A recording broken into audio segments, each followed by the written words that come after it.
Hi, and welcome to Miss German Let's Talk. Here we dive into the wildest, funniest, and darkest Reddit stories that I could potentially find on the internet.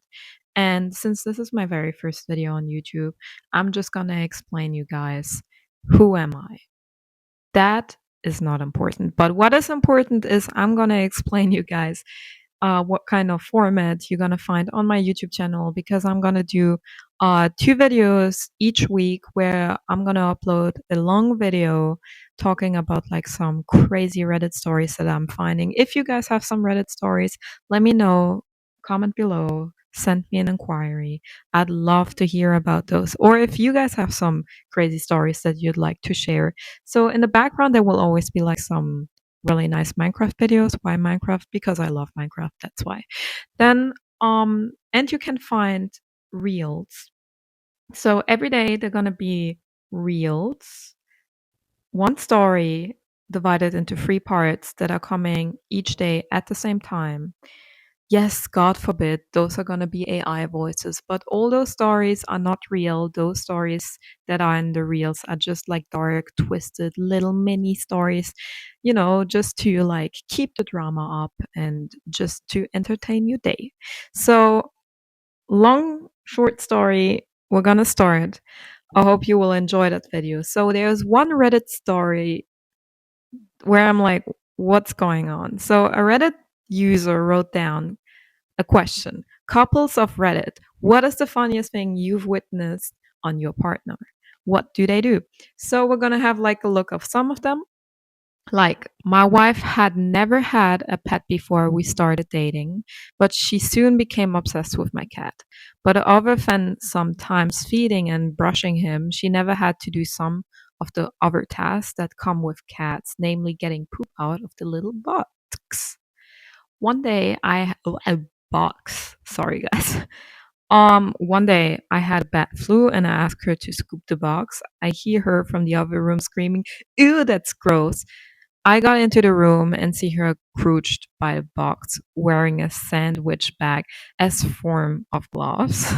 She had been trying to pick up the pieces individually. The scoop was literally on the floor right next to her, to the box, maybe 6 inches from her. She got really mad and how hard I was laughing. So let's say it like this. She's just a girl. Dude, she's just a girl. She's doing her best. Maybe she hasn't seen the scoop next to her. Okay, don't blame her.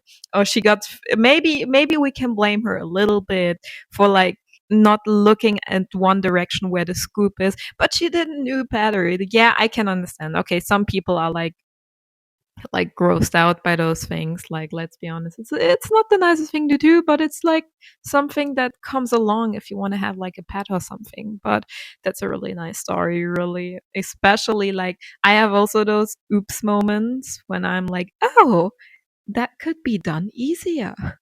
But let's see, what are other stories that we find that are the most funniest? So, my nephew farted himself awake and got mad with me because he thought I woke him up.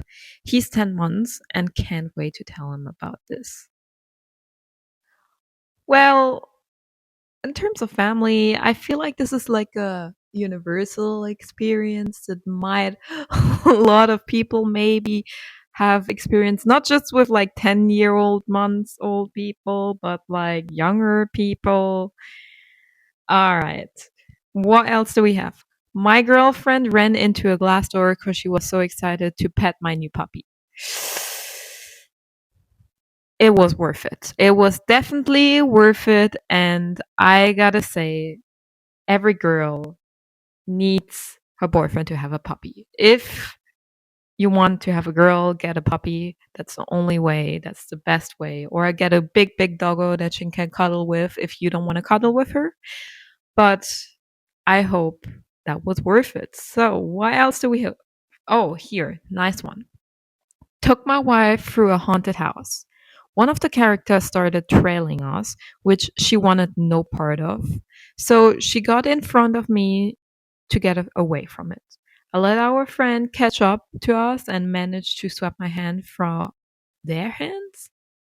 my hand for their hands. Then I stopped and waited. Didn't take long. She got to a corner, turned around to shove me through first, and found out that it wasn't me, but our new friend. Cute to scream, the cursing and me uncontrollably laughing. Thankfully, we were the last people through the evening. I've never seen the entire cast of a haunted house break character due to someone freak out. It was totally worth it. She still won't go to a haunted house with me since then, and I actually work at one now. That is crazy. That is actually crazy that you work at one. I cannot imagine how this actually worked out. Like, you were like, hee hee hee, she doesn't like them. Let me work at them. And then she has to get me from work. Hee hee hee hee. And then she has to come and visit me. Hee hee hee. And I go into a ghost costume. Hee. No, seriously, I mean, that is quite a funny story. Poor girlfriend, I gotta say. But, you know, men are men. They don't change. And they would do anything for it. Another story. A girl, was that my belly? Yeah, that was my belly. A girl was into, and I went through a haunted maze. Oh, another haunted maze. All right. Complete with dead ends, false turns, strobe lights, and otherwise pitch black. Both of our ideas of fun. All right, guys. All right. Cue chainsaw noise behind us. She pushed me towards the sound and booked it.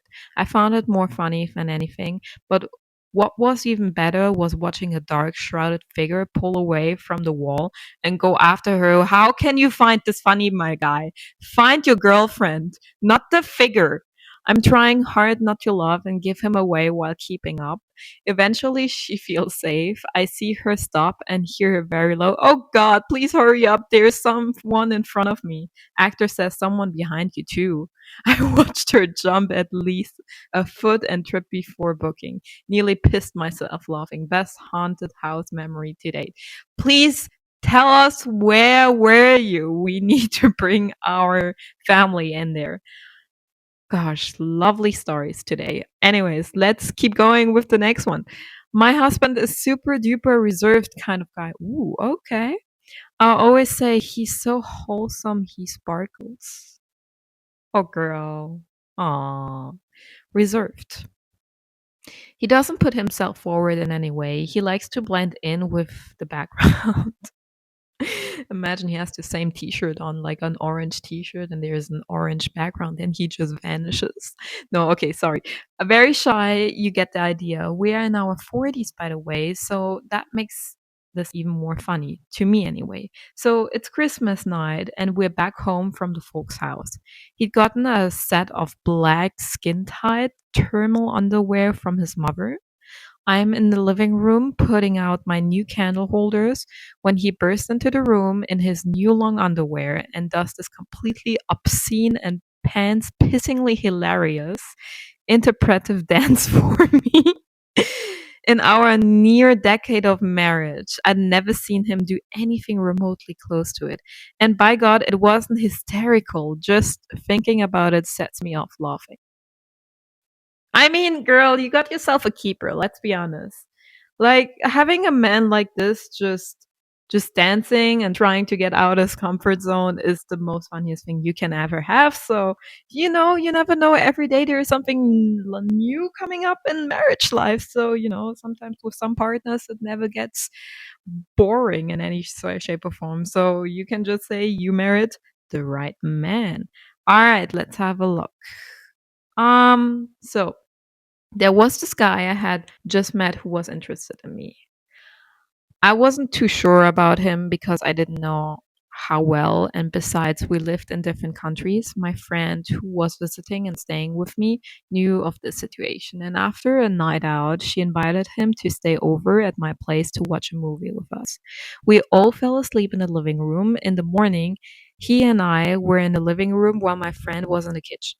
For some reason, when I lived in that country, every morning I had a major gas, like super loud, airy gas. Oh my god, I can literally tell where this is going.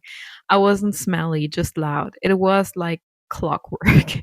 This morning was no different. And since I really didn't think anything would happen with this guy, I let a huge one rip. It was so loud, even louder than my normal ones. I'm acting like nothing happened while trying to gauge his reaction through my periphery. The guy looks at me and asks, "What was that?" No shit, Sherlock's. There is no one else in this room. I turned towards him and said, "Yes, do you mind?" I'm watching his reaction because even I thought this part was gross and loud, and because I'm waiting and wanting to scare him away, completely unfazed. He says, "No," and then proceeds to talk about the plans for the day. Totally won me over. Been together 13 years and married for 5 now. Oh, this is a beautiful story for the end now. I gotta say, guys, if you find a girl who farts and she's like really comfortable in doing that, and also vice versa. Honestly, I think you guys have like an obsession with being comfortable around your girlfriends and just like farting around them. The best level of comfort you guys can have around a woman, and that is something we ladies have to keep in mind, is when your husband or your boyfriend is in the same bed as you and he just like shovel your head down and starts farting, and he like puts the whoa, how's that thing called? He puts the pillow on you or he farts directly into your face. Then let me tell you something. This man loves you. And with that said, well, ladies and gentlemen, that's it for today's stories. I hope you enjoyed this episode. And if you did, don't forget to like the video and subscribe for more. I'll be back soon with more crazy stories. And see you next time. Bye.